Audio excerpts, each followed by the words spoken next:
Call whoever you want. He laughed, leaning back in his leather chair like he owned the night, the building, and her. She dialed anyway, put it on speaker, and when the voice on the other end said her name, the color drained from his face before the name was even spoken. Because the man answering wasn't a lawyer, wasn't the police. It was Teobaldo Avila, and he was already on his way. If this story pulled you in, go ahead and subscribe so you never miss what's ahead. I've got another unforgettable story coming tomorrow. And while you're here, drop a comment and tell me where you're watching from. I love seeing people tuned in from all over the world.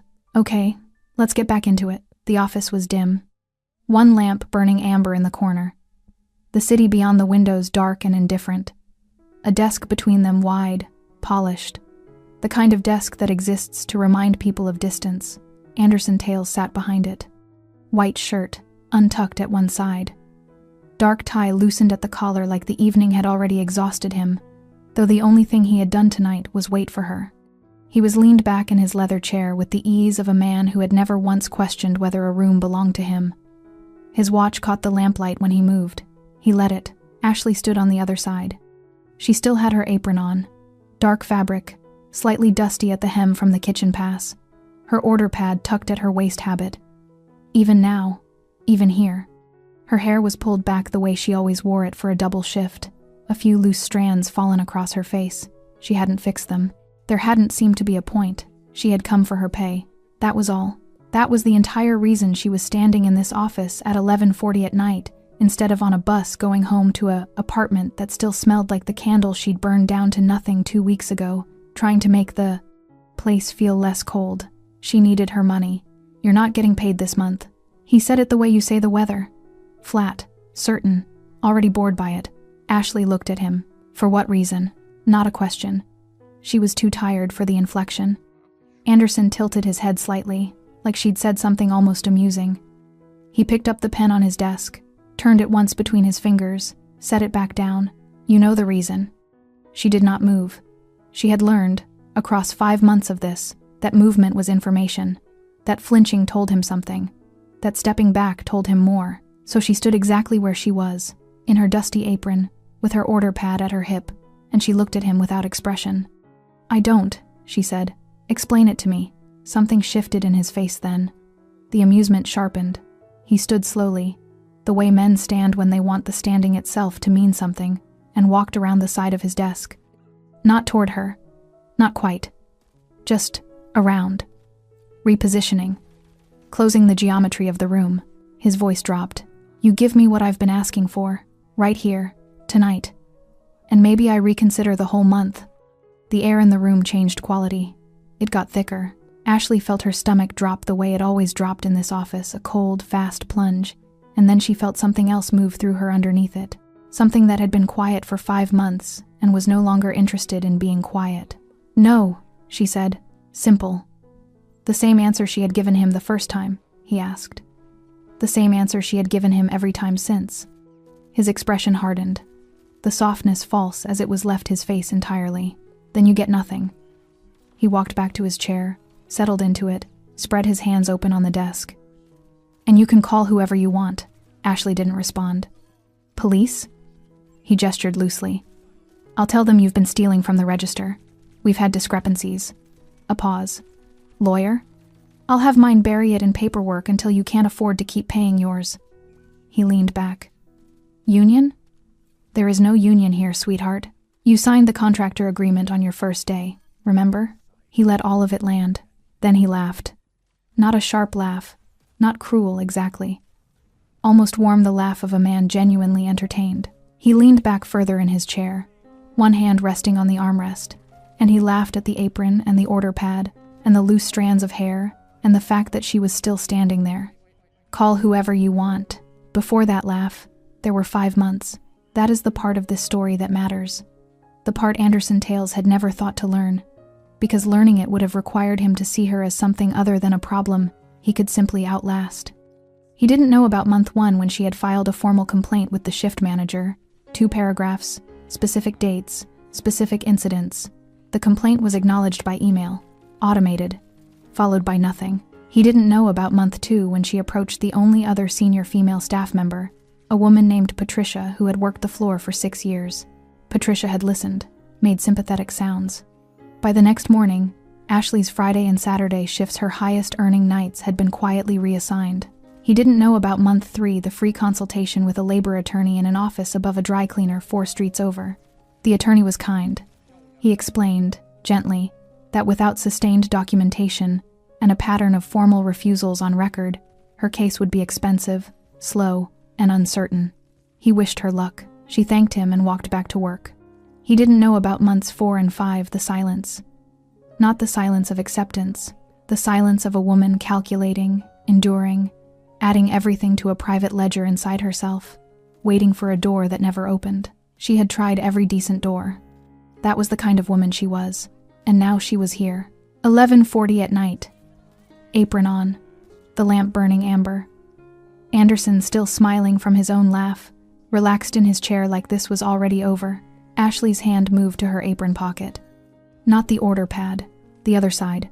A small card, folded once, that she had kept there for exactly 31 days without ever intending to use it. A name written in clean, spare ink. A number beneath it. And below that, one quiet line she had read so many times the fold had started to soften. If anyone ever makes you unsafe, call me. Her thumb found the edge of it. Anderson watched her reach for her phone and felt the particular pleasure of a man who is certain of the ending. He did not know about the card. He did not know about the man. He did not know that 31 days earlier, in this same restaurant, a pair of calm, dark eyes had watched him watch her across the dining room and had already taken note. Ashley dialed. Anderson laughed again, softer this time, shaking his head like she was a child doing something endearingly foolish. The call connected. One word came through. Her name. That was all, just her name. But the voice that carried it was so controlled, so utterly unhurried, that the laugh died in Anderson's throat before he even understood why. 8 months earlier, Ashley Cole almost didn't take the job. She had stood outside Tails and Ember for 4 minutes before walking in. She remembered because she had counted. The kind of counting you do when your body knows something your mind hasn't admitted yet. The restaurant looked expensive from the outside. Warm lighting behind tall windows. The kind of place where the menu had no prices on the version they handed women. She had needed that not to matter. So she straightened her collar, picked up her bag, and walked through the door. The interview lasted 11 minutes.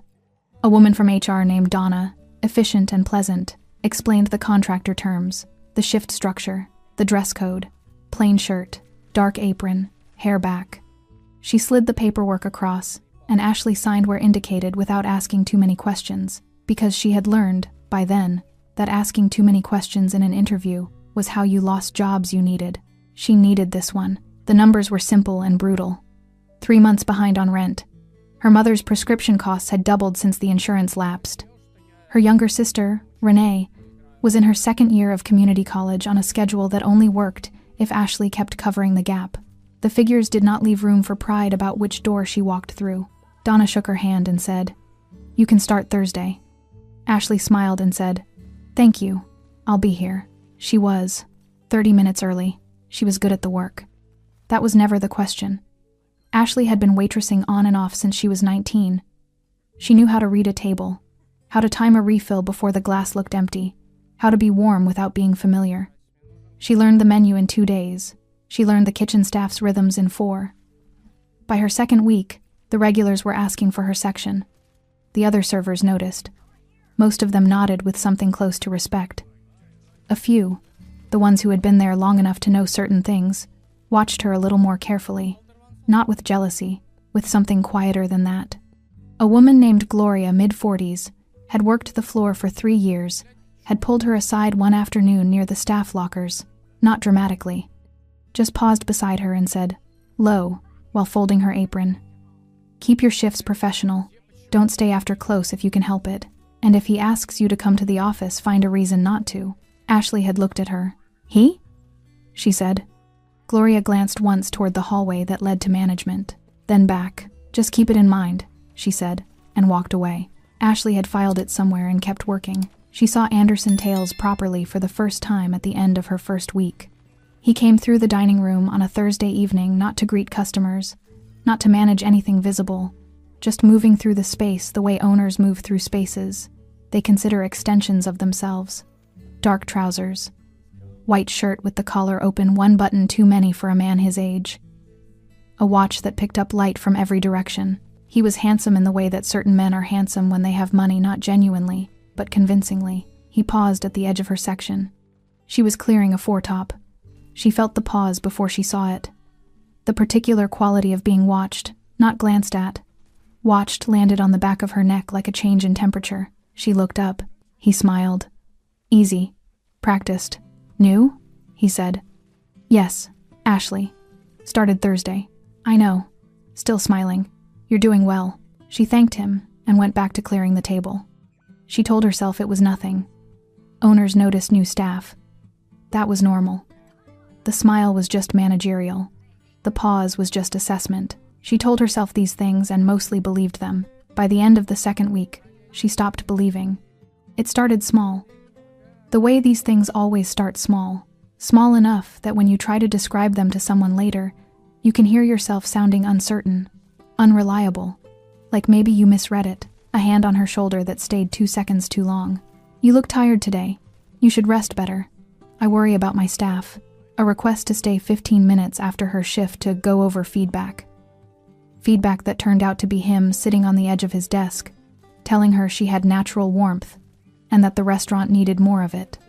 The first time he asked her to stay late privately, she said she had somewhere to be. She didn't have anywhere to be. She went home and sat in her kitchen and ate cereal and stared at the far wall. The second time, she said she wasn't feeling well. The third time, she looked him directly in the eye and said, calmly, that she preferred to keep things professional. The smile didn't waver. He nodded like she'd said something reasonable and walked away. The following Monday, her weekend shifts disappeared from the schedule. No explanation. No conversation. When she asked Donna in HR about it, Donna looked briefly uncomfortable and said scheduling was at management's discretion and that things shifted based on performance needs. Ashley's performance had not changed. She knew it. Donna knew it. The kitchen staff knew it. She applied for 2 other positions that week. One didn't respond. One offered half the hourly rate. She did the math against her rent, her mother's prescriptions, Renee's tuition gap, and put her phone face down on the kitchen table. She went back to work on Tuesday. Gloria caught her eye across the dining room floor that evening, just briefly. No words. The look said, now you understand. Ashley looked away first, picked up 2 plates from the pass, carried them to a table of 4 who were laughing about something. The easy, loud laughter of people having a pleasant evening, people who had not spent their lunch break doing arithmetic about survival. She set the plates down carefully, smiled, asked if they needed anything else. They didn't. She walked back to the kitchen. She did not cry until she was home, door locked, apron folded on the chair by the entrance, the same chair where she'd set her bag on her very first Thursday, 30 minutes early, full of the particular hope that comes from having no other options. That hope was still there. Smaller now, but still there. She was going to need it. He came in on a Wednesday. That detail stayed with Ashley afterward, not the night itself, not what was said, but the ordinariness of the day it happened. Wednesday, midweek. The dining room at Tails and Ember was running at about 2/3 capacity, the kind of evening where the kitchen wasn't overwhelmed but wasn't idle either. Background music at the right volume, candles doing what candles do. She was refilling water at a corner two-top when the door opened. She didn't look up immediately.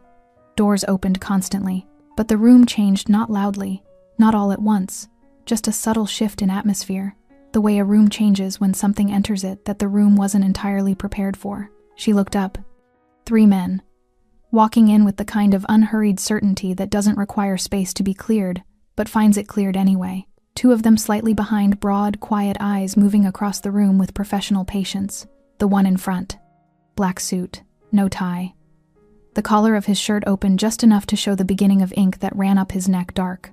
Deliberate lines of tattooing that continued down both hands, visible when he moved. He wasn't tall in a way that demanded attention. He was still in a way that commanded it.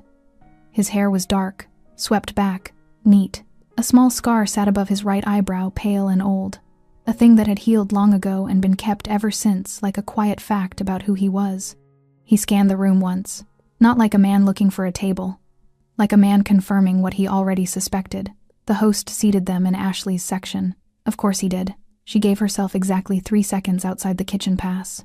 3 seconds to register the table, note the body language, calibrate her approach. She had learned early that every table had a temperature before you arrived at it: nervous energy, anniversary softness, business tension, and that reading it correctly in the first 10 steps was most of the job.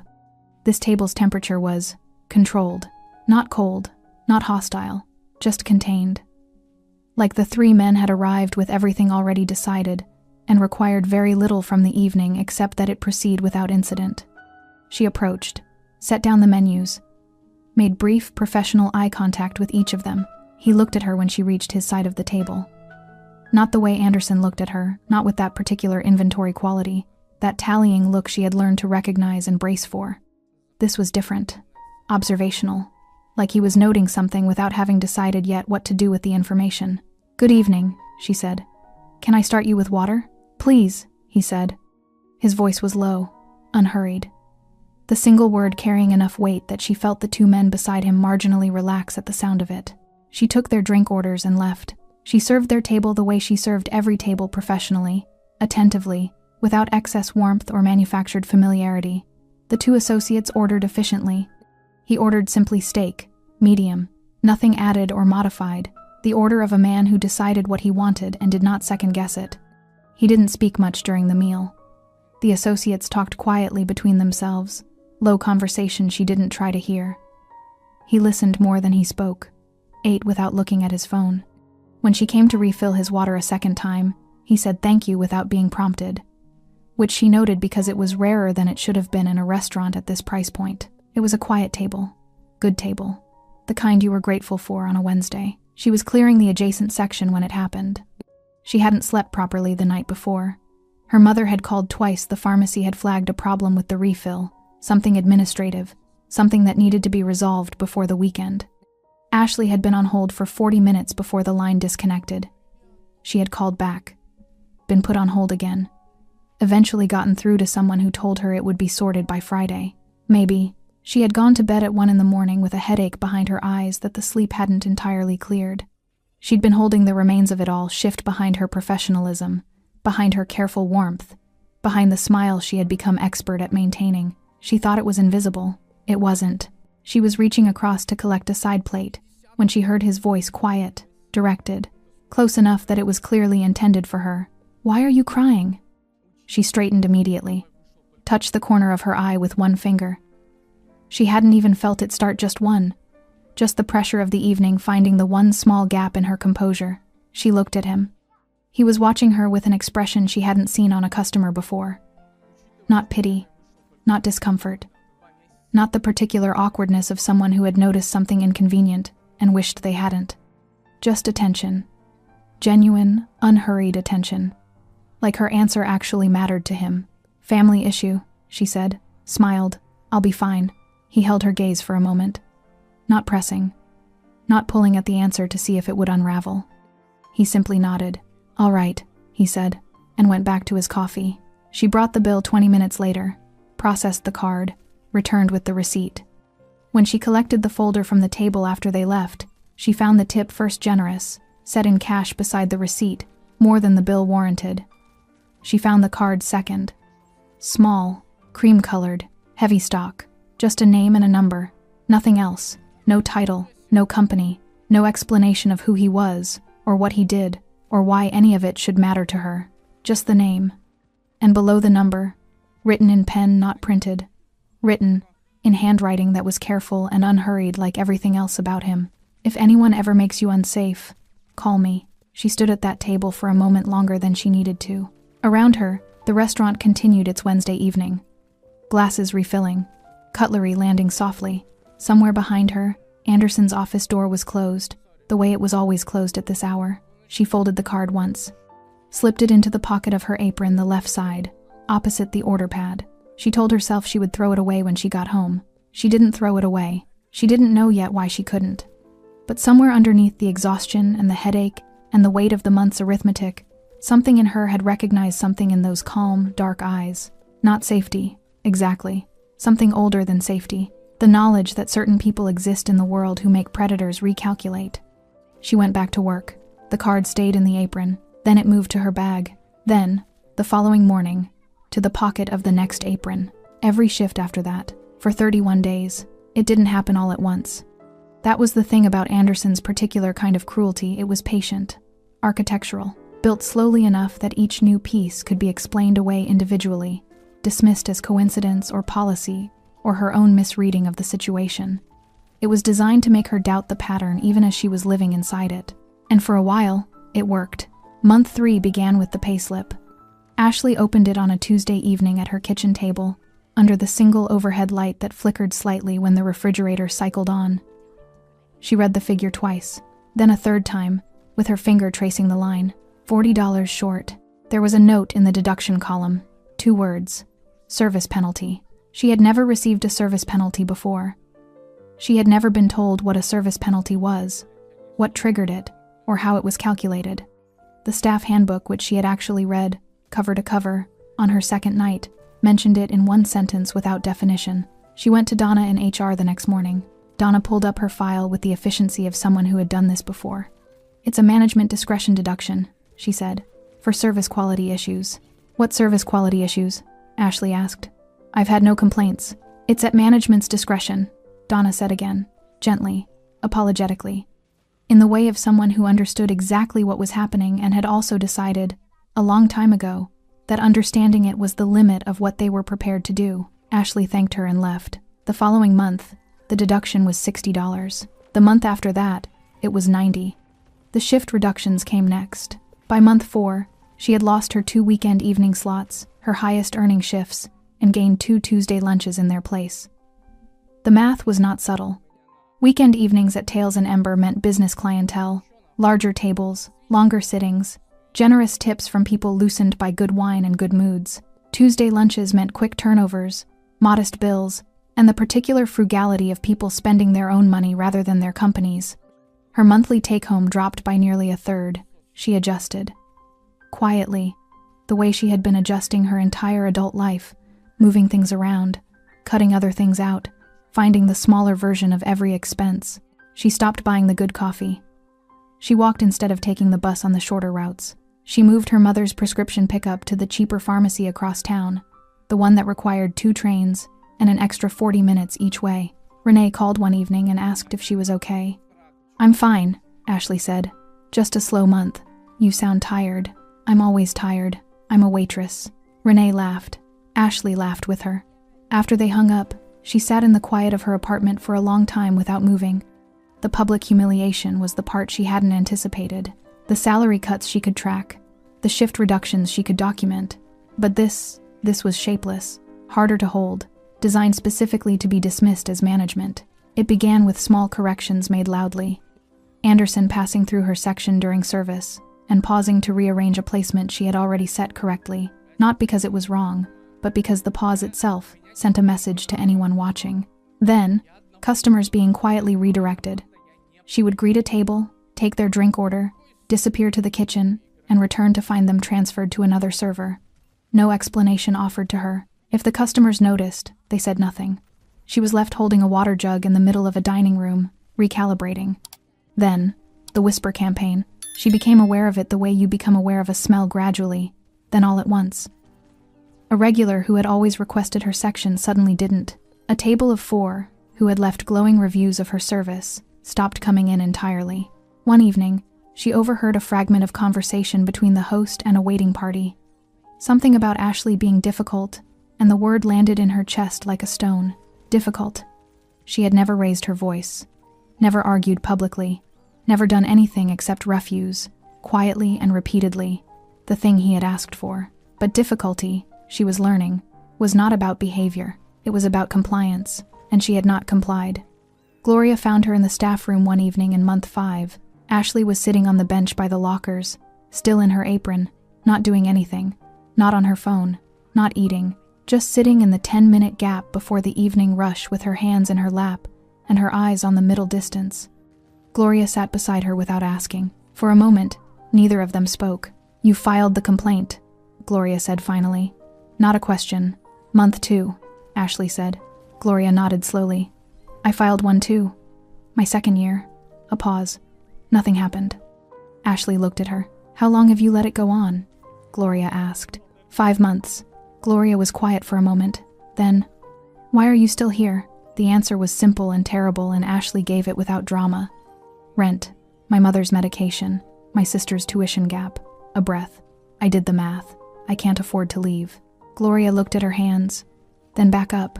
He knows that, she said softly. That's why you. Ashley had suspected it. Hearing it said aloud by someone who had watched him long enough to know his patterns that landed differently, not as a revelation, as a confirmation. She was not a coincidence. She had been selected. She went home that night to a rent overdue notice slipped under her door. She picked it up. Read it. Set it on the kitchen table, next to the half-eaten meal she hadn't finished, and the phone with 3 missed calls from the debt collection agency, and the small pile of papers she kept in a folder marked, in her own handwriting, just in case. She sat down, opened the folder. Inside, near the back, behind the payslips with their growing deductions, was a small cream-colored card, folded once. She didn't take it out. She just knew it was there. She closed the folder, turned off the kitchen light, and told herself, for the 23rd time, that she wasn't going to use it. She was still telling herself that when she fell asleep, the shift ended at 11. Ashley knew something was different by 9. It wasn't anything she could point to specifically. Not a word said. Not a look held too long. Just a texture in the evening that felt wrong. Anderson had been in the dining room more than usual, moving through it with a kind of patient deliberateness, checking things that didn't need checking. Twice she felt his eyes on her from across the room. Twice she looked up and found him already looking away. By 10:30, the dining room was nearly empty. The kitchen was winding down. The other servers were cashing out their sections, collecting their things, saying quiet goodnights to each other, the normal sounds of an evening closing. She was wiping down her last table when Donna appeared at her elbow. "Anderson wants to see you before you leave," Donna said, not meeting her eyes. "About your pay." Ashley's hands stopped moving on the table. She looked at Donna. Donna looked at the floor. "Okay," Ashley said. She stood outside his office door for a moment before knocking. The hallway back here was different from the dining room. No warm lighting, no background music, no careful atmosphere management. Just a corridor with overhead fluorescents and the ambient sound of the kitchen extractors winding down. A fire exit at the far end with a small red sign above it. She noted the fire exit the way you note things when some quiet part of you is already preparing. She knocked. "Come in." The office was dim. One lamp burning in the corner amber, warm, at odds with everything about the moment. His desk dominated the center of the room, wide, dark wood, the kind of desk purchased to establish something about its owner before a single word is spoken. Anderson was seated behind it, white shirt, untucked at the side, tie loosened, leaned back in his chair with the particular relaxation of a man who has been waiting and found the waiting easy. His watch caught the lamplight. He let it. He didn't stand when she entered. "Close the door," he said. She closed it. Left her hand on the handle for 1 extra second, not pulling it back open, just maintaining the contact. Then she let go and turned to face him. "Donna said this was about my pay," she said. "It is." He gestured at the chair across the desk. "Sit." She didn't sit. Something moved across his face, small, quickly controlled. He nodded once, like her standing was a minor inconvenience he had already accounted for. "You're not getting paid this month," he said. The words arrived without preamble. Clean and flat, dropped into the room like something he'd been holding all evening and was finally setting down. Ashley kept her face exactly where it was. "For what reason?" she said. "Accumulated service penalties. I've never received a formal warning. Not one. The deductions are the warning. That's not how warnings work." He tilted his head. That almost amused angle. Ashley. Her name in his mouth like something he owned. "We've been having this slow conversation for 5 months now. I think you know what this is about." She said nothing. He stood. Not fast. Deliberately. The standing of a man who understood that verticality was a statement. He walked around the side of his desk, not toward her, not directly, just repositioning the way he always repositioned, adjusting the geometry of the room until it suited him. His voice dropped to something almost gentle. "You're a good server. Genuinely. The customers like you. I like you." A pause. "This doesn't have to be difficult." "It isn't difficult," she said. "I'd like my pay." The gentleness evaporated. "You give me what I've been asking for," he said quietly. "Right here. Tonight. And I reconsider the entire month. Maybe even the back months." The room contracted. Ashley felt her stomach drop that cold, familiar plunge, and beneath it, something else. Something that had been accumulating across 5 months of payslip deductions, and stolen shifts, and whispered words to customers, and HR non-answers and corridors with flickering lights. Something that had been quietly filling up like a cistern, patient and dark, waiting for the moment it had nowhere left to go. "No," she said. One word. The same word she had given him every time before. But something in it was different now, not louder, not harder, just final. In a way it hadn't quite been previously, the sound of a door closing on a room she was never going back to. His expression didn't just harden. It emptied. He walked back to his chair, settled into it, spread his hands flat on the desk in front of him like he was smoothing something out. "Then you get nothing." His voice was almost bored. "And you can call whoever you want." She looked at him. "Police?" He leaned back. "Tell them you've been stealing from inventory. We've had it documented for 2 months in case." A pause for effect. "Lawyer? I'll have mine tied up until you can't pay yours anymore. Which, given your current financial situation, shouldn't take long." He said it without cruelty. "That was the worst part," he said it clinically. "The way you read from a spreadsheet. Union? You signed a contractor agreement. You remember that." He let every exit close in sequence. Then he laughed. Warm. Almost fond. Leaned back in his chair with one hand resting on the armrest and laughed at the apron and the order pad, and the woman in front of him, who had tried every decent door and run out of doors. "Call whoever you want, sweetheart." He thought she had no one. Her hand moved to her apron pocket. Not the order pad side, the other side. 31 days she had carried the card without using it. 31 days of telling herself she didn't want to involve him, didn't want to owe anyone, didn't want to reach for a hand that came attached to a world she had deliberately kept herself away from. 31 days. Her fingers found the edge of the card. The card found her fingers. Anderson was still smiling when she pulled out her phone. He watched with the relaxed curiosity of a man watching someone do something he considers pointless. "Who are you calling?" he said, half entertained. She didn't answer. She unfolded the card, dialed the number, put the phone to her ear. Anderson leaned forward slightly, elbows on the desk, still smiling, waiting for whoever was about to tell her they couldn't help her. The line rang twice. Then it connected. And the voice that came through low, unhurried, carrying its own particular weight across the silence of the room, said one word, her name, just her name. But the way it arrived calm, immediate, certain made Anderson's smile do something it had never done before in this office. It faltered. The room held its breath. Ashley held hers. On the other end of the line, 1 ring, 2, and then the connection opened, with the quiet certainty of a door that had been expecting to be knocked on. Not voicemail, not a groggy pause, just immediate, clean presence. Ashley, her name, just her name. But it arrived the way very few words ever arrive, with the full weight of someone who meant it, who had, in some quiet way she didn't entirely understand, been waiting for it. She exhaled once, steadied herself. "I'm sorry to call this late," she said. "Don't apologize." A pause brief, assessing. What's happened? Not what's wrong. Not are you okay? What's happened? The question of a man who had already moved past the preamble and needed only the facts to begin. She glanced at Anderson. He was leaned forward now, elbows on the desk, the smile still present but reconfigured, less certain of itself, recalculating. He thought he knew what this was. A friend, a relative, someone who would listen sympathetically and be entirely unable to do anything. He was still comfortable. She kept her voice level. "My employer has refused to pay me," she said. "He says unless I..." She paused, choosing the words carefully. "Unless I give him something I've refused to give him. For 5 months." Silence on the line. The particular silence of someone who has heard what you have said and is now deciding what it means for the person who said it to him. Then, "Put me on speaker." She lowered the phone, pressed the button, set it on the edge of the desk between them in the space where the lamp threw its amber light, where Anderson's hands rested flat on the dark wood. Anderson looked at the phone, looked at her, felt the room shift in some way he couldn't name yet but registered instinctively, the way certain animals register changes in air pressure before they understand the weather coming. His hand moved toward the phone. Ashley didn't stop him.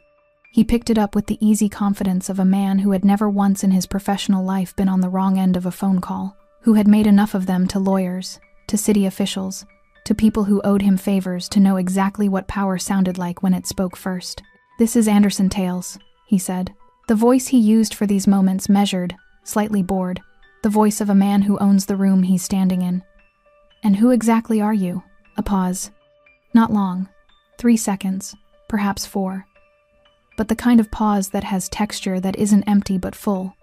The way the moment before a storm makes the air feel dense. Then the voice replied, "Teobaldo Avila." The name landed in the room like something physical. Ashley watched it happen. She watched the exact moment Anderson Tales, who had laughed 40 seconds ago, who had listed her legal options like a man reading a menu, who had leaned back in his chair with the satisfaction of someone who had already won. She watched the moment he heard that name and felt the world reorganize itself around him. It wasn't dramatic. That was the thing. It would have been almost imperceptible to anyone who didn't know what to look for. A slight change in the set of his jaw, a fractional stillness in his hands, his eyes moving just briefly, just once to the office door behind her, as though checking the distance. The color in his face didn't drain all at once. It left quietly, like a tide going out. Anderson knew that name. Ashley understood this in real time, watching his face do its careful, failing work of composure. She didn't know yet the full architecture of what that name meant in the city's particular hierarchy, the legitimate businesses above, and the other structures beneath. The men who moved through both worlds with the fluency of someone born in the space between them. She didn't know the specifics, but she knew what she was watching. She was watching a man who had spent 5 months making her feel like she had no one discover that she had someone he had not accounted for. Anderson's mouth opened, closed. He set the phone back on the desk with a care he hadn't bothered to use when he'd picked it up. On the speaker, the line was still open, still breathing. Anderson started, stopped, reconfigured. "There's been a misunderstanding here. This is a private employment matter." "I'm not talking to you," Teobaldo said. Simple, not hostile. Just a statement of fact, clean as a line drawn in clean ink. A beat of silence, then, directed at Ashley, "Tell me the amount he owes you." She had done this math so many times the numbers came without effort. 5 months of deductions, she said. 40, 60, 90, 90, 110. Plus this month's full salary withheld. "And what is your monthly salary?" she told him. She heard nothing on the line for a moment. Just the ambient sound of wherever he was, a room, quiet, somewhere in the city, the low background texture of a night that had been going differently before this call arrived. "Is he in front of you now?" Teobaldo asked. "Yes." "Is the door closed?" "Yes." Another pause. When he spoke again, his voice was exactly the same temperature it had been from the first word, controlled, unhurried, carrying its weight without raising itself. "I'm on my way." 3 words. The call ended. The office held the silence of those 3 words for a long moment. Ashley picked up the phone from the desk, slipped it into her apron pocket, straightened. Anderson was still standing behind his desk. He hadn't moved since he'd set the phone down. His hands were still flat on the dark wood, and she could see now, for the first time across 5 months of this, that they were not entirely steady. He opened his mouth. She spoke first. "You should probably call your lawyer," she said quietly. "You said it would take time. You might want to start now." Anderson said nothing.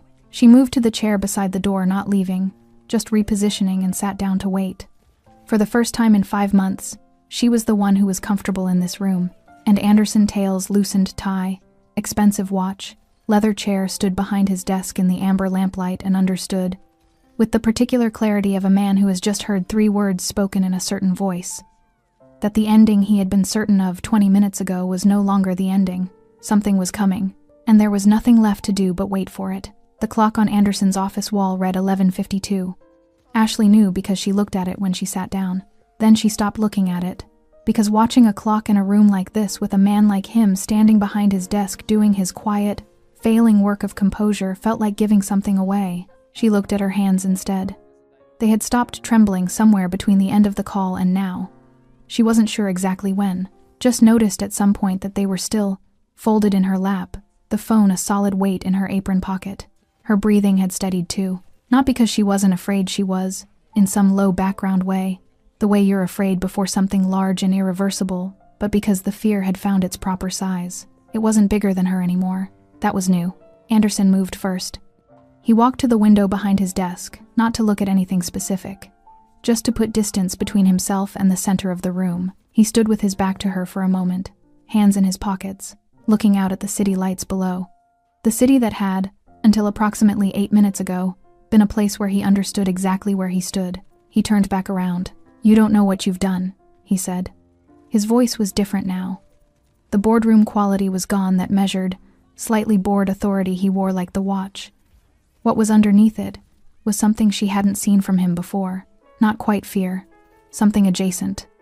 The particular unease of a man who has spent years operating in spaces where he controlled the information and has suddenly discovered that someone else has been holding information he didn't know existed. Ashley looked at him calmly. "I made a phone call," she said. "You told me to." He started to say something, stopped, walked back to his desk, picked up his own phone, dialed, held it to his ear, waited. Whoever he was calling didn't answer. He set the phone face down on the desk and didn't try again.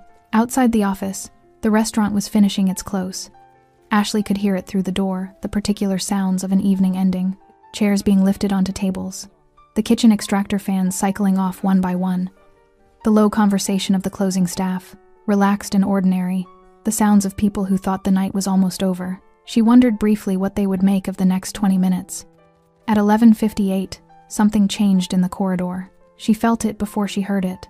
A subtle shift in the ambient noise of the building, the way a crowd shifts when it becomes collectively aware of something without having been told. Voices dropping. Movement slowing. The particular hush of people who have noticed something and are deciding, all at once, whether to look. Then footsteps. The host's voice surprised, professionally attempting to manage the surprise. Then nothing. Anderson heard it too. He straightened behind his desk, adjusted his tie the first time all evening he'd touched it, and the gesture was so instinctive, so automatic, that she didn't think he was aware he'd done it. He squared his shoulders, reset his expression into something approaching authority. She watched him perform composure for an audience that hadn't arrived yet. Through the office door, muffled but unmistakable, the sound of the restaurant's front entrance opening. Not the soft pneumatic sigh it made during service when customers arrived in ones and twos. Something different. A more deliberate opening. The sound of a door held wide. Then, silence. The kind of silence that falls over a room when everyone in it has stopped what they were doing at the same moment. Ashley stood up from her chair. She didn't know why exactly. Some instinct, the same instinct that had kept her standing during this whole conversation when Anderson had gestured for her to sit. Some understanding that for what was about to happen, she did not want to be found sitting down. She moved to stand beside the door.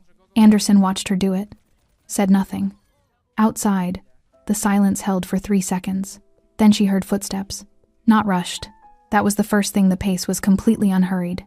The footfall of someone who had never in their adult life needed to move quickly to establish that they had arrived. Measured. Even. The sound of absolute certainty expressed through the simple act of walking. 2 sets of footsteps behind the first. Slightly heavier, slightly wider apart. The staff in the dining room, she could imagine them. Could picture Gloria by the server station, cloth in hand, motionless. The kitchen porter who always propped the pass door open at close, watching through the gap.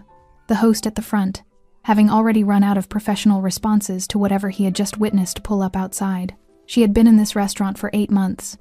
She had carried things in this building: plates, glasses, trays, the accumulated weight of 5 months of deliberate punishment, and she had carried all of it without letting it show, without asking for help, without making it anyone else's problem. Because making it anyone else's problem required a trust she had stopped extending to people she couldn't afford to be wrong about. She had been wrong to carry it alone. She understood that now. Standing beside the door of this amber-lit office, while a man she had given a single card to 31 days ago walked through her place of work, with the particular unhurry of someone who had decided, before he left wherever he had been tonight, exactly how this was going to go. She had not wanted to call him. That was still true. But standing here steadier than she had been in months, the trembling gone. Her breathing, even she understood something about that reluctance that she hadn't quite seen clearly before. She hadn't wanted to call him because calling him meant admitting the size of what had been done to her. Meant letting someone see the full shape of it. Meant accepting that endurance alone was not going to be enough. She had been confusing dignity with silence. They were not the same thing. The footsteps stopped outside the office door. Anderson straightened one final time. Lifted his chin, arranged his face into the expression of a man who was in control of his own building. A single knock, not loud, not aggressive, Just sufficient. Ashley looked at the door. Then at Anderson. Anderson looked at the door. His hand, the one resting on the desk, the one with the expensive watch, was not steady. The handle moved. The door opened slowly, not dramatically, not thrown wide, just opened with the same unhurried certainty that had characterized every footstep in the corridor, and then he was there. Teobaldo Avila, black suit, no tie, the collar of his shirt open at the throat, the ink of his tattoos visible along his neck and running down both hands, dark and deliberate against his skin. His hair was swept back, the small scar above his right eyebrow pale in the lamplight. His eyes moved across the room in one clean sweep, taking in the desk, the lamp, Anderson behind it, Ashley beside the door, and then settled. He didn't fill the doorway the way large men fill doorways. He simply made it clear, without any particular effort, that the doorway now belonged to him. 2 men behind him, broad, quiet, standing slightly back, not threatening, not posturing, just present in the way that certain men are present when their presence itself is the message. Teobaldo stepped inside. His eyes found Ashley first. Not Anderson, not the desk, not the room. Are you hurt?" he said. The question was so direct, so absent of any performance, that it took her a half-second to process it. Not, "Are you okay?" the reflexive question people ask when they mean something vaguer. Are you hurt? Specific, medical. The question of someone who needed accurate information before proceeding. "No," she said. He nodded once. Then, and only then, he looked at Anderson. Anderson had prepared something. She could see the remnants of it in his posture, the set of his jaw, the way his hands had been arranged on the desk to project ownership of the surface they rested on. He had spent the 15 minutes constructing a version of himself that could receive this visit with authority intact. It lasted approximately 4 seconds under Teobaldo's gaze. "Mr. Avila." Anderson's voice came out almost right. "Almost. I think there's been a significant misunderstanding here. This is an internal employment matter, and I'm not sure what Ashley has told you, but..." Teobaldo raised one finger, not a gesture of anger, not a silencing slam on the desk or a step forward, or any of the theatrics that Anderson would have known how to respond to, because those were the theatrics of men operating at his level. Just one finger, raised slightly, with the economy of someone who has never needed more than that. Anderson stopped talking. The room went very quiet. Teobaldo walked to the chair across from Anderson's desk. The chair Ashley had refused to sit in, and sat down in it, slowly, as though the evening had provided him exactly the amount of time he required, and he intended to use all of it. He looked at Anderson across the desk. "She told me you owe her money," he said. 5 months of withheld salary plus this month in full." A pause. "Is that accurate?" Anderson's mouth worked. "There were performance deductions that..." "I didn't ask about deductions." Teobaldo's voice didn't rise. It never rose. It simply became more precise, the way a blade becomes more dangerous, the finer its edge. "I asked if the amount she described is accurate." Silence. "Is it accurate?" he said again. Anderson looked at Ashley, then back, then at the 2 men standing in his doorway, who had not moved and had not spoken, and whose stillness was its own kind of eloquence. "There may be amounts owed," Anderson said finally, quietly, "that are still being calculated." "Then calculate them now," Teobaldo said. "You have 5 minutes. Anderson didn't move for a moment. Then he opened his desk drawer. He began with the lies she had anticipated them, had steeled herself for them, but hearing them spoken aloud in front of someone else still landed differently than she'd expected. "She's been taking from inventory," Anderson said, not looking at Ashley. Addressing Teobaldo directly, with the urgency of a man who has decided his best remaining option is to make his case to the only person in the room whose opinion matters. "Small amounts, consistently. We have records. She's been difficult with customers. I have complaints on file. I've eaten at this restaurant," Teobaldo said, "for 2 years. Anderson stopped. "My table." Teobaldo's eyes were steady, unhurried, fixed on Anderson with the calm patience of someone who has already heard the ending of this sentence and is simply waiting for Anderson to catch up. "She has served my table. I have watched her work." A pause. "She doesn't steal." The word landed in the room and stayed there, "and I have not filed a complaint." He leaned forward very slightly. "If you produce one with my name on it, we will have a different conversation." Anderson's file stayed closed. "You have 4 minutes," Teobaldo said. Anderson went to his office safe. Ashley watched him cross the room, the man who had leaned back in his chair 40 minutes ago and laughed at her, who had listed her legal options like weapons in an inventory, who had said, "Call whoever you want," with the absolute confidence of someone who had already accounted for every possible response. His hands were shaking when he worked the combination. The safe opened. He reached inside, pulled out an envelope, then a second, then counted from a third. The room was so quiet that the sound of the counting was audible, the soft friction of bills being moved from one hand to another by fingers that couldn't quite hold their steadiness. He crossed back to the desk, set the envelope down. Teobaldo looked at it, then at Ashley. "Count it," he said. She crossed to the desk, picked up the envelope, counted carefully, the way she had been counting things her whole life: rent, prescriptions, tuition gaps, payslip deductions, with the focus of someone for whom numbers have always had real consequences. It was right. All of it. 5 months of deductions, the withheld salary, the full amount she had tracked in her own careful records, and never once been able to prove to anyone who could do something about it. "It's correct," she said. Teobaldo nodded, then looked at Anderson. "Give it to her directly," he said. Anderson picked up the envelope from the desk. He crossed to Ashley and placed it in her hands.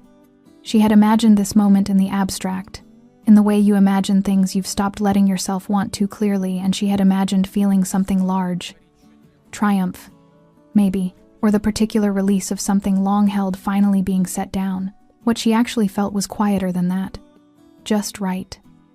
The simple, clean sensation of a thing being as it should be. After a very long time of it being wrong, she held the envelope. Anderson could not look at her. Teobaldo stood. He buttoned the single button of his jacket unhurried, precise, and then looked at Anderson with an expression that wasn't anger, and wasn't satisfaction, and wasn't anything that could be simply named. "If I hear her name come out of your mouth," he said, "in any context, to any person, for any reason," he glanced briefly toward the office window, toward the dining room beyond it, "my men will be outside this building by morning, and it will not open." Anderson nodded rapidly. "Yes, of course, absolutely."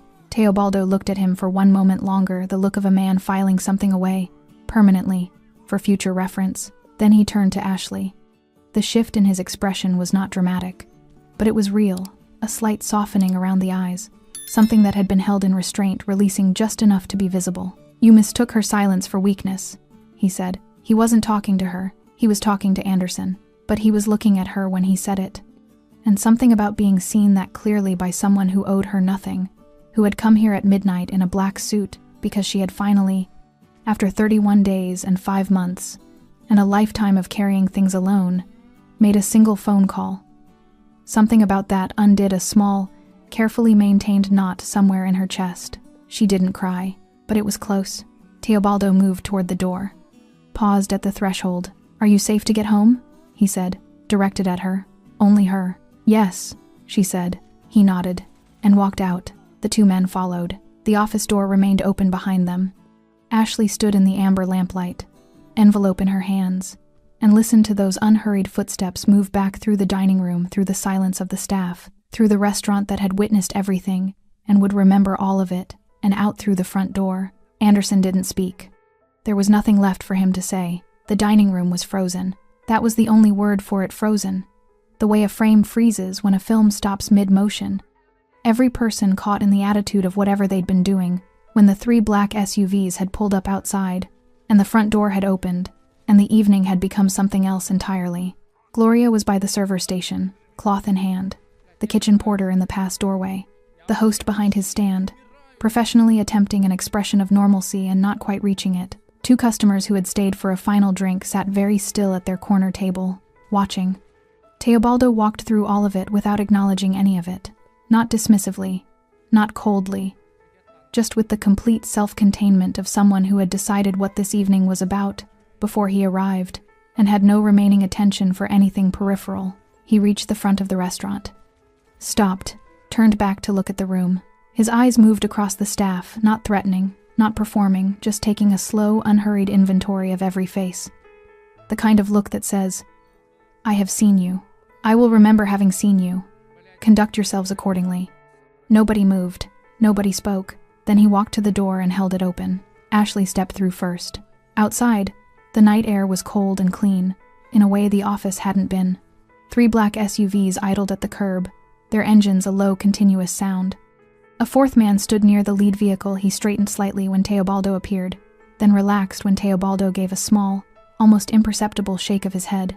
Stand down, it resolved. The city moved around them, distant traffic, a siren somewhere northward, the ordinary, indifferent pulse of a night that had no idea what had just happened inside a restaurant on this block. Ashley stood on the pavement with the envelope in her hand. She was aware, suddenly, of how she must look. Apron still on. Order pad at her waist. Hair coming loose from the clip she'd put in 14 hours ago at the start of a double shift. The worn edges of the workday visible on every surface of her. She didn't try to fix any of it. Teobaldo stood beside her, looking out at the street. The lamplight from the restaurant window caught the ink along his hands, the pale line of the scar above his eyebrow. In profile, his face was utterly still. "You should have called earlier," he said, quietly, no accusation in it. "I know," she said. A pause. "Why didn't you?" She thought about the honest answer, about the HR complaint, and the labor attorney, and the 4 phone calls and all the decent doors. About the arithmetic of survival that had kept her in that building 5 months past the point where leaving would have been the rational choice. About the particular pride of a woman who has been handling things alone for so long that asking for help feels like a structural failure rather than a human right. "I didn't want to owe anyone," she said. He was quiet for a moment. "You don't owe me anything," he said. She looked at him. "The card wasn't a transaction," he said. Simply, plainly, it was a door. That's all. She looked back at the street, felt something shift in her chest. That knot again, the one that had come close to loosening in the office and was now finishing the work. "He'll retaliate," she said, "when you're gone. When enough time passes and he recalculates." Teobaldo turned to look at her. "He won't." The certainty in his voice was not bravado. It wasn't the performed confidence of someone trying to reassure her. It was the flat, factual certainty of someone who understood the precise nature of the leverage in play and had no uncertainty about how it would hold. He's a man who operates on the belief that he's the most dangerous thing in any room he walks into, Teobaldo said. He was wrong about that tonight. He knows it now. A pause. Men like that don't retaliate against reminders of their own limits. They avoid them. Ashley absorbed that. Then, what if he lies? Tells people I stole. Damages my reference. Teobaldo looked at her with something that was almost not quite, but almost a smile. Not warm exactly, just the expression of a man who finds a particular question straightforward. "Then I'll hear about it," he said. "And we'll have a different conversation with him." She believed him. That was the thing, she believed him completely. Not because he had performed certainty, but because everything about him, from the first moment he had walked into her section to the moment he had sat across from Anderson's desk, had been consistent. What he said and what he did occupied the same space. There was no gap between them. She had met very few people like that in her life. "There's a position," he said after a moment, "in one of my properties, legitimate front-of-house management. The woman running it is leaving at the end of the month." He paused. "It pays correctly. The owner doesn't visit after hours." Ashley looked at him. "Why?" she said. "Because you're good at the work," he said. "And you deserve to do it somewhere that doesn't cost you something every shift." She was quiet. Across 5 months, she had been offered nothing except the choice between compliance and punishment. The idea of something being offered simply because she had earned it without condition, without a cost she would discover later, sat in her chest, like something she had forgotten the shape of. "I'll think about it," she said. He nodded, as though that was exactly the right answer, as though he hadn't expected anything more immediate, and wouldn't have respected it if she'd given it. One of the SUV doors opened. His associate stepped out, stood at the vehicle's side. Teobaldo turned to leave.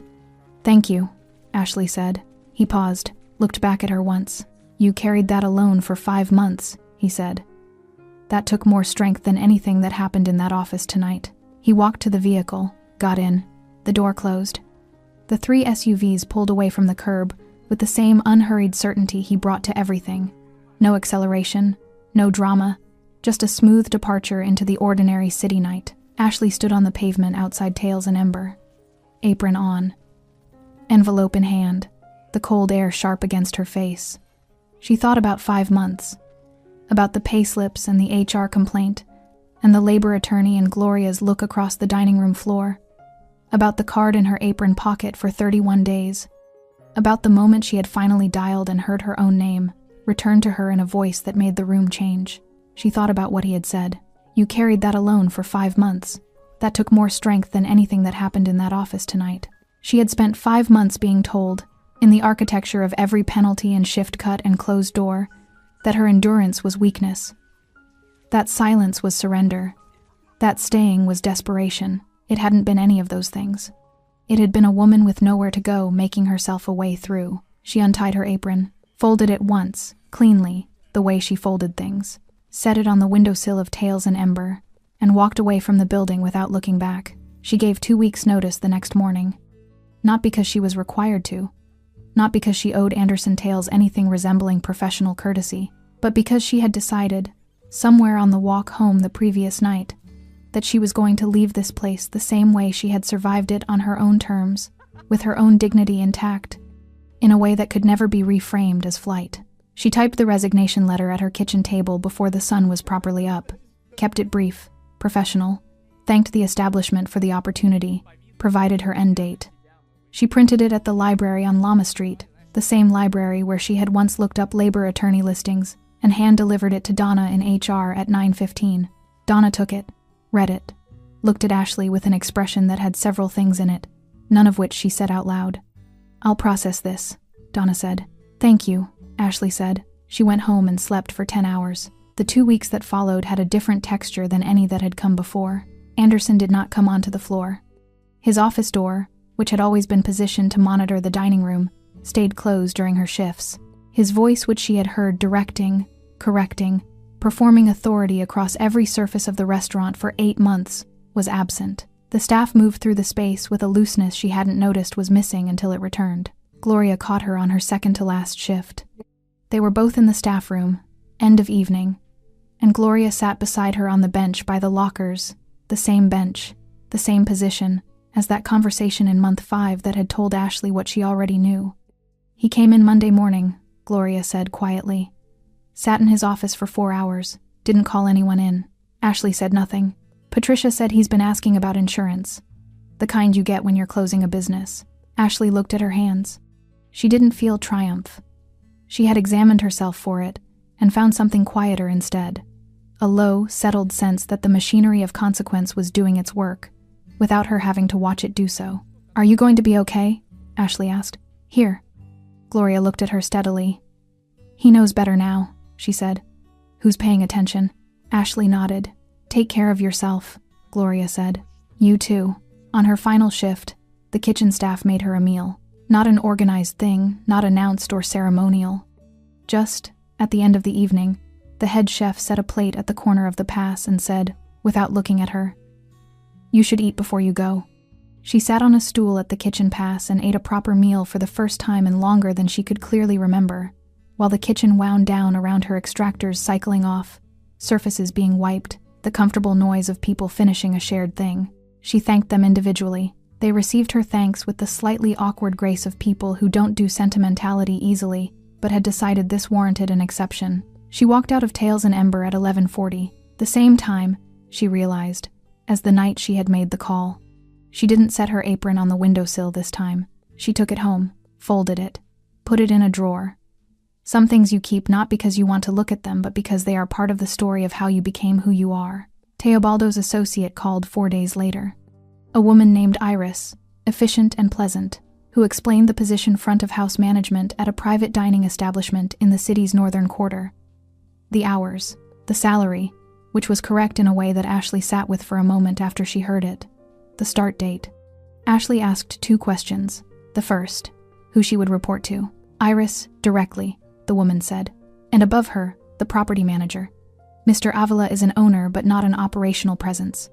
The second, whether the offer was contingent on anything beyond her professional performance. A brief pause on the line. Then, with something that might have been the edge of a smile in the voice. No, it's a job, Miss Cole. Just a job, she accepted. She saw Teobaldo once more before she started. Not arranged, she was walking through the northern quarter 2 days before her start date, familiarizing herself with the area, the routes, the nearest pharmacy for her mother's prescription. the nearest coffee that wasn't too expensive. She turned a corner and he was there, coming out of a building with one associate, mid-conversation, unhurried as always. He saw her. Stopped. Miss Cole. Mr. Avila. A brief pause. The city moved around them. You look different, he said. She thought about that. About what was different. Whether it was visible from the outside, or just something she carried differently now. The weight that had been redistributed. The silence that had a different quality. Chosen now rather than imposed. I slept, she said. Something shifted briefly in his expression. Not quite a smile. Warmer than his default. There and gone. Good, he said. His associate murmured something. He glanced over, then back at her. You'll be well placed there, he said. The staff are good. The work is straightforward. I didn't want to call you, she said. It came out simply, without drama, just a thing that was true that she wanted him to know she knew. He looked at her. I know, he said. That's why I came. He nodded once. His associate opened the car door. He got in, and somewhere in that city, in a dim office with an amber lamp and a wide dark desk, a man who had once leaned back in his chair and laughed, now answered every phone call carefully, checked the name before he spoke, measured his words before he delivered them, and understood, with the permanent clarity of a lesson learned at the right cost, that silence in a person is not the same as the absence of power. Sometimes it is precisely the opposite. Ashley Cole walked to the end of the block, turned north, and kept going. Thanks for sticking with this story until the very end. You're the reason these stories feel alive. If you're ready for another powerful journey, just tap the next video on your screen. And before you go, leave a quick comment and rate this story from 1 to 10. I'm excited to read your thoughts and connect with you in the comments. А все равно, как бы, сути дела не меняет, как говорится, зарплата плюс-минус везде там, больше, чуть меньше. Как бы, и, наверное, это все, вот эта общая ситуация, наверное, у многих привела, во-первых, сфера развлечений, да, всякие там кредиты и так далее, настолько загоняют каждого в задницу человека. И об этом на самом деле никто так-то не говорит. Какое количество сейчас, допустим, даже в те же сложные времена такие, когда вот сейчас идет там специальная военная операция, да, где люди вообще умирают, в принципе, за какую-то сумму денег. То есть какая мотивация, то есть у мужика идти типа на войну, воевать и как бы заработать денег? Потому что он вот в обычной жизни не понимает, типа, как реализовать себя. Он понимает, что он может пойти работать на какую-то работу, где зарплаты его все равно не будет хватать. Как бы тут тоже двойственная сторона. Хорошо, когда она есть, плохо, когда ее нету. Да, вот это маленькая даже зарплаты. Но морально-то ты все равно подавлен. Ты понимаешь, да, я там пойду туда, как бы смысла мне этого не принесет большого. Да, у меня там станет, если я вообще не работаю и буду работать за 50 тысяч, хорошо, что они у меня есть, я смогу там покушать себе купить, но это же дизмораль. Когда ты заходишь в интернет и видишь, как люди там в Дубае летают, покупают себе огромное количество автомобилей какие-то, много всего такого, что ты за эту зарплату себе никогда в жизни позволить не сможешь. И как человеку оставаться морально типа сильным? Что ему нужно делать?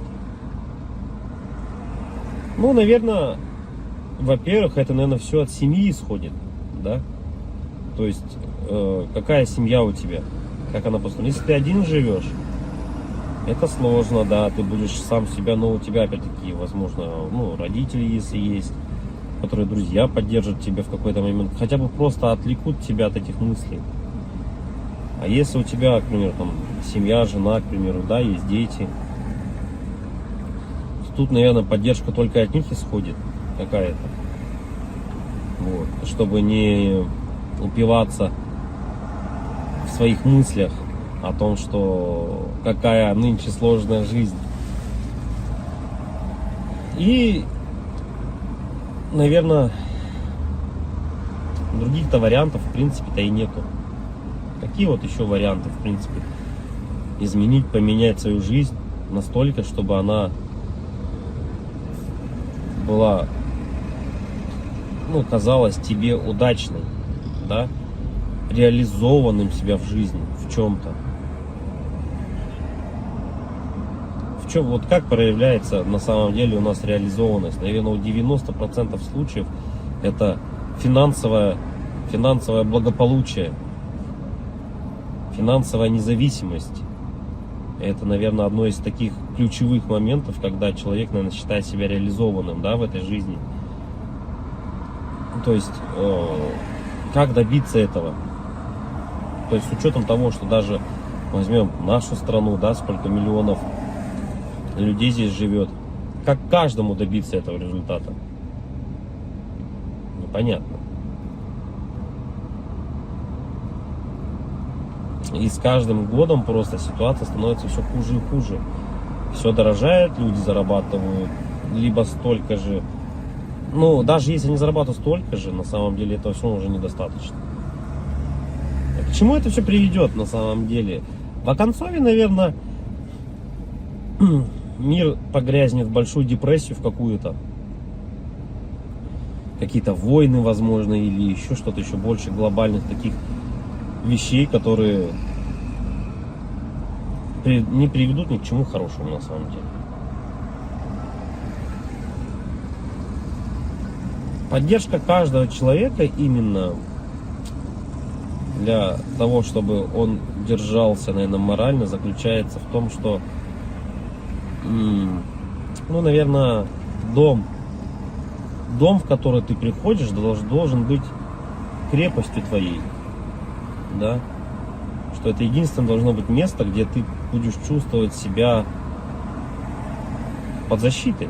Для этого было и придумано, наверное, своя пещера изначально, потом свои какие-то чумы, палатки различные, да, потом все это превратилось. На данный момент это у нас дома, квартиры, в которые мы приходим и должны ощущать себя в безопасности,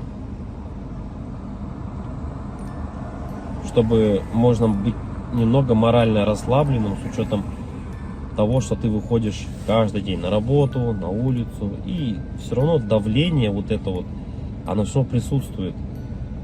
Когда ты заходишь в магазин, видишь цены эти, да, и так далее, не можешь себе что-то там приобрести, позволить на ежедневной основе, это откладывает большой, наверное, отпечаток.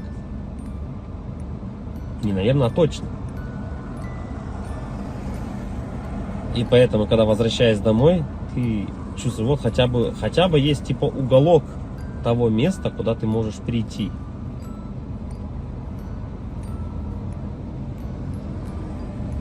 Уголок на самом деле человеку много тоже не надо. Можно хотеть большего, но на самом деле человеку одному много не надо. Да? Ему нужно спальное место, спокойное место, где можно подумать. Ну, это когда ты один, к примеру, да?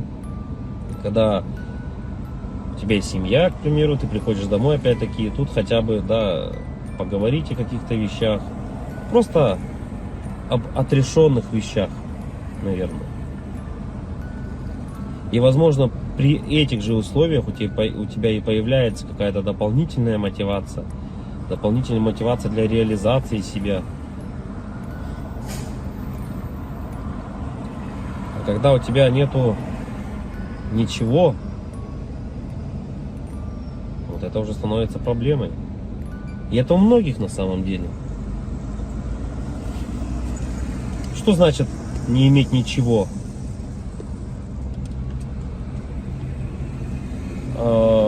Тут, наверное,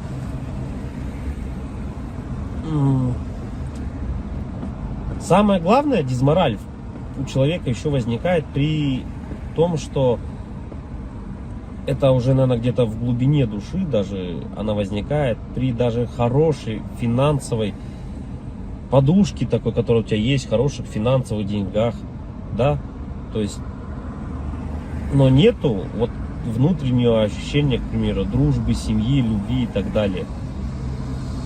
это уже отдельно на самом деле разговор, потому что мы, вот, к примеру, можем взять, как сейчас вот Мелстрой, если кто-то смотрит, насколько тяжело обладать такими финансами и не иметь, по сути, ничего. Ни друзей, ничего не иметь. Так главное, это получается, для бедных главное деньги, для богатых главное какое-то внутреннее ощущение нужности, не из-за денег. Вот такое вот. И эта борьба какая-то такая и вот эти два слоя общества, богатые и бедные, они друг друга не понимают. На самом деле из-за этого, возможно. Потому что богатый человек, он уже не смотрит на деньги, он не считает эти деньги. Ему важно внутреннее вот это вот ощущение того, что он нужен без них даже. Это как Тони Старку сказали: а кто ты без костюма? На вот это я филантроп, тудым-сюдым, он сказал, да? Так и человеку, у которого много денег, ты задашь вопрос: а кто ты без денег? Ну, что ты представляешь себе без денег? Вот и это, наверное, возможно, таких людей богатых, как вот, например, там Мелстрой, задав ему этот вопрос: а кто ты без денег? Он на него ответить-то и не сможет. Обратная сторона людей бедных, да, вот если мы посмотрим, человеку